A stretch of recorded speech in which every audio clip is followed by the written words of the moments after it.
Failure is an intimidating word. To most people, it is something to be avoided at all cost. To most of you, it probably conjures Edison's famous quote, "I have not failed, I've just found 10,000 ways that won't work."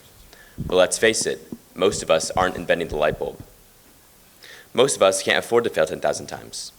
In a world where 77% of people are living paycheck to paycheck, failure seems like a luxury we simply can't afford.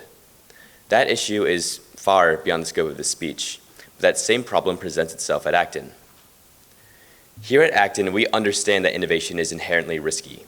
We know that 75% of businesses fail within 5 years. Yet, if we want to progress, if we want to innovate, we have to be willing to take those risks. We have to give ourselves the room to fail, to learn, and to grow. But here's the catch.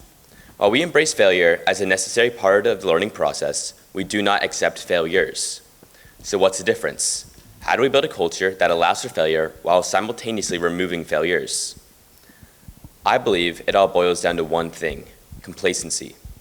Like the prodigal son, in order to change our circumstances, we first have to recognize them.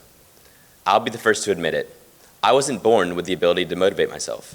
It's something I had to learn, often through painful experiences. In my first 3 years at Acton, I failed, I stumbled, I fell short, and I made mistakes. But each failure was a lesson, each setback was an opportunity to grow.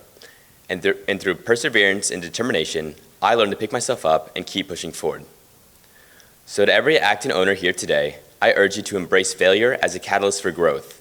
Encourage your heroes to take risks, think outside the box, and to challenge the status quo.